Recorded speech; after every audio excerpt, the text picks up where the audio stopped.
Hola mundo, ¿cómo están? En esta ocasión quiero que charlemos acerca de un tema que genera una cuestionante legítima y es si nosotros necesitamos generar este recrecido en la conexión entre la columna y la zapata. No existe mucha información técnica, por lo menos no en video, respecto a este tema y es justamente a lo que quiero abocarme acá.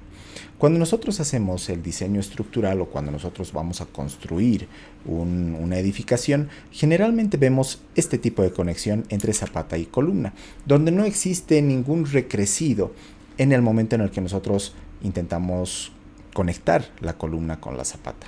A diferencia de esta conexión donde este es el elemento de dado que nos va a generar una situación de esfuerzos un poco distinta a la que teníamos anteriormente. Y es eso lo que vamos a explicar acá. Ahora, para eso yo me he alistado estas secciones transversales, donde desde ya nosotros vemos que acá a la derecha hay cierta complicación constructiva respecto a la construcción acá al lado izquierdo. Y lo que vamos a ver aquí es si vale la pena generar este elemento de acá o si no es necesario. Entonces, para eso, lo primero que vamos a analizar son los esfuerzos que se generan en la conexión entre la columna y la zapata en ambos casos.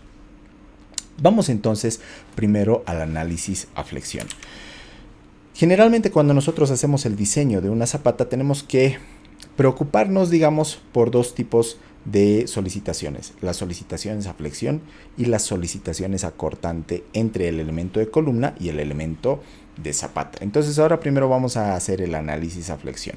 ¿Cómo funciona esto? Generalmente nosotros tenemos una carga muy fuerte que llega desde la columna y necesita transmitirse a la zapata y luego de la zapata hacia el suelo. Entonces existe un esfuerzo de contacto entre el suelo y la zapata que es el que yo estoy dibujando aquí. ¿Ok? Ahora bien, generalmente la zapata funciona como una especie de voladizo. Voladizo donde las aletas son estas que sobresalen por fuera de la columna e intentan deflectarse o flectarse de esta manera. El esfuerzo de contacto entre el suelo y la zapata lo que está intentando es elevarme las aletas de la zapata de esta forma. Entonces, en un corte imaginario que yo estoy marcando acá, se generan solicitaciones de flexión. Flexión que las vamos a denotar mediante esta letra M. Ahora, estas solicitaciones de flexión son directamente proporcionales a la longitud que tiene que volar nuestra aleta respecto de esta línea que hemos marcado imaginariamente. Esta longitud L1 entonces es directamente proporcional a el momento flector que se genera en esta cara de aquí, ¿sí? O sea, si nuestra longitud L1 es grande, nuestro momento va a ser también grande. Y si la longitud L1 es pequeña, el momento también es pequeño. Ahora bien, entre estos dos tipos de columnas, la carga axial y los esfuerzos que vienen desde el suelo en contacto hacia la zapata son exactamente los mismos.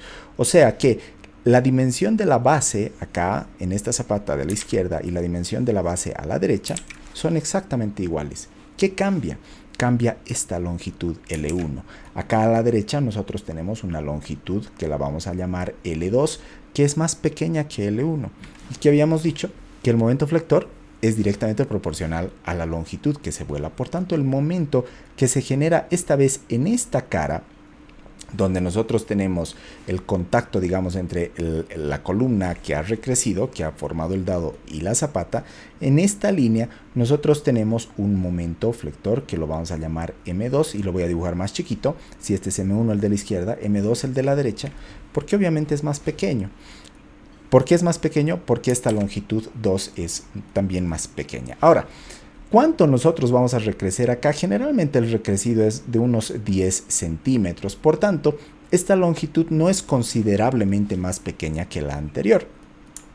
Ahora bien, este momento M1 lo que me va a generar son fisuras en esta parte de abajo de la zapata. Y para que estas fisuras no se generen, yo necesito colocar acero inferior.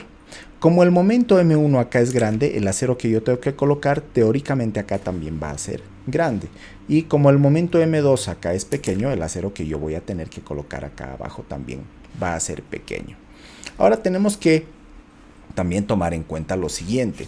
Cuando nosotros hacemos el armado de estas zapatas, la armadura que nosotros colocamos acá abajo muchas veces no está en directa proporción con el momento M1, sino a la cantidad de acero mínimo que nosotros tenemos que poner debido al peralte o a la sección de nuestra zapata.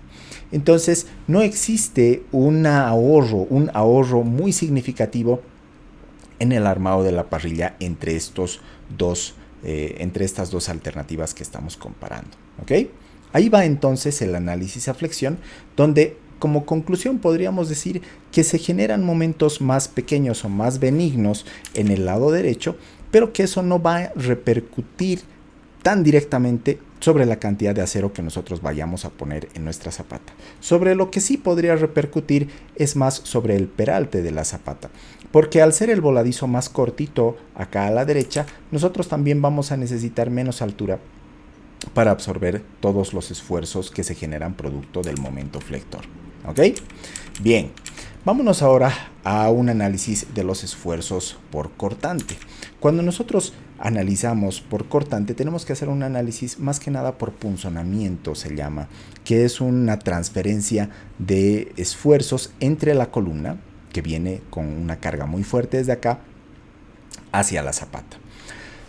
Para explicar este fenómeno del punzonamiento, lo que yo voy a hacer es nuevamente imaginar acá una superficie de contacto, que es esta roja que yo estoy dibujando acá, entre la zapata y la columna. ¿Ok? Generalmente estas cargas de acá son bastante fuertes y necesitan transferirse lo más rápido que se puedan desde la columna hacia la zapata. Aquí se genera una especie de lucha entre esfuerzos, los esfuerzos que llegan desde la columna que están intentando bajar, y para que obviamente la columna no se hunda en el suelo, nosotros tenemos esfuerzos que están desde la zapata intentando impedir que la columna se hunda, ¿no? Ahí tenemos entonces estos esfuercitos. Estos son esfuerzos cortantes. Ahora, cuando nosotros tenemos alrededor de la columna una superficie muy pequeña de contacto entre la columna y la zapata, generalmente los esfuerzos son muy grandes.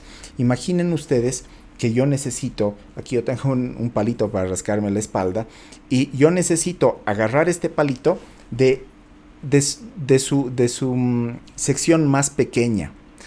Esto va a representar una columna muy delgada. Si yo intento agarrar entonces este palito de su sección más delgada y yo imprimo una carga acá arriba, me va a ser mucho más difícil agarrar la columna con la zapata, producto de la carga que yo tengo desde acá. En cambio, si yo tengo una columna más gruesa o una columna con dado, para mí es mucho más fácil agarrar la columna desde la zapata, que sería mi mano, producto de la carga que estoy imprimiendo desde arriba. ¿Por qué? Porque yo tengo más superficie de contacto con la cual agarrar mi columna con la zapata. ¿Ok? Entonces, aquí, cuando yo no tengo el recrecido del dado, yo tengo muy poca superficie de contacto entre la columna y la zapata para poder agarrar la columna y evitar que se hunda. En el caso del recrecido del dado, nosotros tenemos más superficie de contacto. Entonces el dado lo que nos genera es una superficie de contacto acá, en estos sectores. Obviamente acá esto se ve como una línea, pero en realidad es toda una superficie de contacto entre la columna y la zapata. Y acá nosotros tenemos mayor superficie de contacto. Como tenemos mayor superficie de contacto, nosotros tenemos menos esfuerzo. Y al tener menos esfuerzo, nosotros tenemos una situación más benigna aquí. Ahora bien, cuando nosotros hacemos el diseño de la zapata, los esfuerzos que se generan acá necesitan ser absorbidos y transferidos de la columna a la zapata, como habíamos dicho. Cuando los esfuerzos son muy grandes, acá, yo lo que necesito hacer es incrementar la altura de la zapata. Incrementando la altura de la zapata, ¿qué gano? Gano más superficie de contacto. Imagínense que la zapata ya llega hasta acá arriba. Entonces yo voy a generar una superficie de contacto más grande que va a hacer que los esfuerzos disminuyan en el contacto entre columna y zapata. ¿Ok? En el lado de la derecha, como yo tengo más superficie, digamos a lo ancho, horizontalmente, ya no necesito tanta altura para transmitir los esfuerzos desde la columna hacia la zapata. Entonces, nosotros podemos generar cierto ahorro en el peralte de la zapata construyendo este dado que nosotros tenemos en el lado derecho. Entonces ahí probablemente tengamos el ahorro más significativo en material en la altura de la zapata al momento de construir el dado. Esto lo vamos a ver con un ejemplito de diseño un poquito más adelante. ¿De acuerdo? Bien, constructivamente, obviamente va a ser siempre más caro construir este elemento de la derecha porque obviamente necesitamos más armadura y no solo eso, sino que vamos a necesitar más mano de obra. Tenemos que primero encofrar la parte de la zapata y vaciarla. Al día siguiente necesitamos encofrar el lado del dado y vaciarlo, y luego al día siguiente recién encofrar el sector de la columna y vaciarlo. Mientras que al lado izquierdo, cuando no tenemos este recrecido del dado, solamente necesitamos dos etapas de vaciado. Primero el encofrado de la zapata, vaciar el elemento y luego encofrado de la columna y vaciado.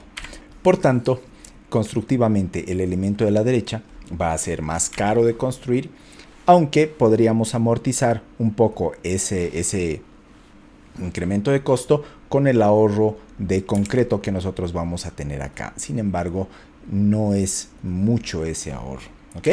Ahora bien, ¿cuándo construyó sin dado y cuándo construyó con dado? Yo creo que esa es la pregunta que más nos interesa. A mi criterio, cuando nosotros vamos a hacer estructuras convencionales para casas o edificios de poca altura, en general no es necesario construir este dado porque los esfuerzos que se generan acá en general no son muy grandes.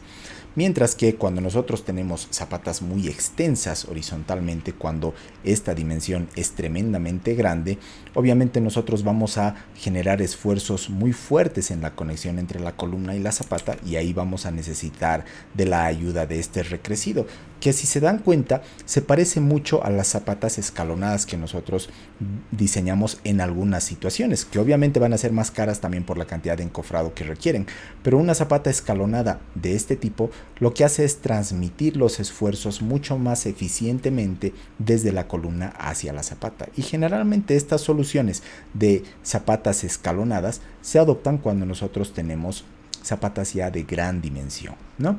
Ya adoptamos ya sea la solución escalonada o la solución acartelada, donde nosotros tenemos la zapata algo así.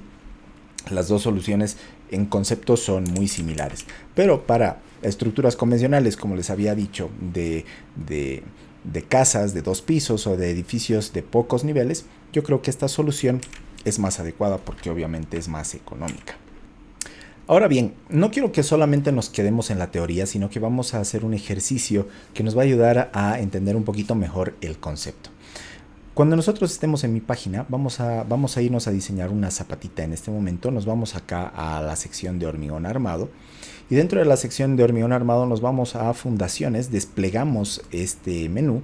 Y acá donde hay calculadorita estamos entrando a una publicación con un programa. Entramos al programa de diseño de acero de zapata prismática concéntrica. Entramos ahí. Vamos a imaginar que nosotros estamos diseñando una columna, bueno, una zapata que tiene una columna de 25 por 25 y cuyas dimensiones de la base van a ser de 2 por 2 metros.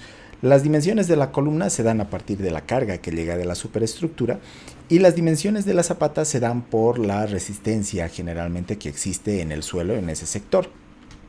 Hay algunos valores que vamos a asumir, pero en la comparación entre una zapata con dado y una zapata sin dado, hay ciertos valores que obviamente tenemos que mantener constantes, y en el contraste vamos a ver cuáles son las diferencias. Entonces vamos a imaginar que tenemos una zapata de 0.25 por 0.25. Luego tenemos una columna, de 0.25 por 0.25. Tenemos una zapata de 2 por 2 metros, y en ambos casos vamos a mantener esto de acá, con la diferencia del dado que le vamos a poner en el segundo caso. La altura de la zapata, vamos a empezar por una altura bien bajita, de 20 centímetros, y vamos a ver que esta zapata falla y vamos a tener que incrementar esta altura hasta que obviamente nos cumplan las resistencias.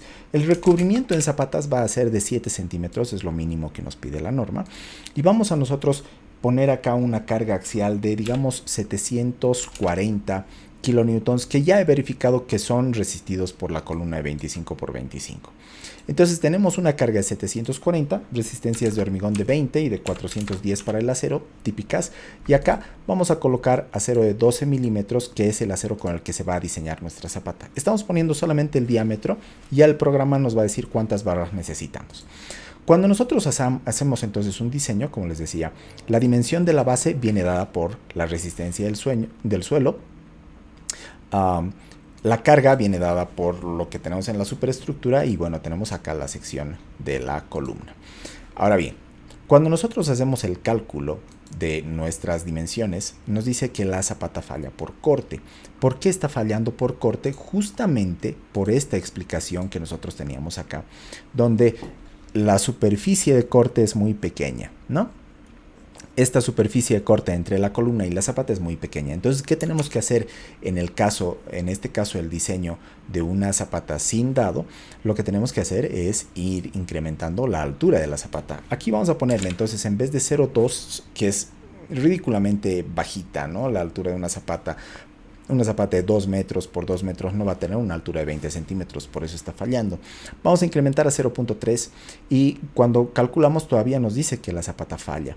Vamos a nosotros incrementar a 0.4, calculamos, y ahí ya aparece un planito con secciones, donde obviamente, como se está dibujando, ya nosotros entendemos que la zapata no está fallando. Acá nosotros tenemos ciertas verificaciones, una pequeña memoria de cálculo después del gráfico, que dice que en todos los casos la zapata resiste a las verificaciones, tanto a flexión como a cortante, etcétera. ¿Ok? Ahora bien, nosotros tenemos fierro de 12 milímetros cada 15 centímetros, es lo que manda el diseño, y nosotros tenemos que aplicar una altura mínima de 40 centímetros, eso es lo que nosotros habíamos verificado por tanteo, ¿de acuerdo? Ahora bien, cuando nosotros construimos sin dado, este va a ser el diseño que nosotros vamos a aplicar, y si nosotros aplicamos, o sea, introducimos un dado en nuestro diseño, vamos a tener un recrecido de la columna de 10 centímetros, digamos, en cada dirección de esta columna. Por tanto, en vez de ser una columna de 25 por 25, en el segundo caso, en el caso de que construyamos con dado, esto se va a volver de 0.45 por 0.45. Todos los demás datos se mantienen constantes. Entonces vamos a empezar desde una altura de zapata de 0.2 nuevamente. Calculamos y ahí vemos que en este caso también la zapata falla.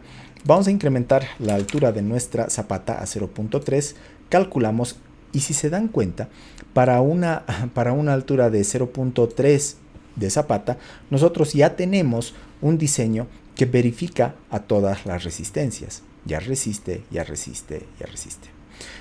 Entonces, cuando nosotros incrementamos la dimensión de nuestra columna o nosotros hacemos un recrecivo con dado, necesitamos menos altura de zapata para nuestro diseño. Y fíjense, la cantidad de fierro de acero de 12 milímetros cada 15 centímetros no se incrementa ni disminuye. Se mantiene prácticamente igual y es lo que nosotros habíamos dicho del análisis de flexión. Lo que manda entonces generalmente es el diseño por cortante en las zapatas. Obviamente esta zapata todavía se ve muy plana y muy flexible, muy deformable. Yo no utilizaría 0.30, estaríamos muy al límite con los esfuerzos de cortante. De los esfuerzos, fíjense, los esfuerzos solicitantes son 237 y los resistentes son 237 y los solicitantes son 208. Yo no me voy nunca tan al límite en el diseño entre resistencias y solicitaciones y esto lo incrementaría por lo menos a 0.35 y volvería a calcular. Bien, entonces esa es la manera en la que nosotros diseñamos zapatas. Si se dan cuenta, en lo que podríamos tener un poquito de ahorro va a ser en la altura de la zapata, pero no tanto en la cantidad de acero como conclusión. Por tanto, nuevamente yo les digo, en caso de zapata o en caso de estructuras muy grandes, yo ya pensaría en aplicar la solución del recrecivo mediante dado, no tanto en estructuras pequeñas, porque obviamente los esfuerzos de contacto entre zapata y columna no van a ser tan grandes. Finalmente, la solución la va a mandar el diseño en todos los casos, pero ustedes por lo menos aquí ya van a tener una idea más clara de cuál de las dos alternativas escoger. Espero que este ejemplo didáctico les haya servido a ustedes para darse cuenta, por un lado, cómo se diseña con dado y sin dado, y por otro lado, para que ustedes tengan más claro el panorama de cuál alternativa escoger. Nos vemos como siempre en otro video, espero que les haya sido útil y hasta la siguiente. Adiós.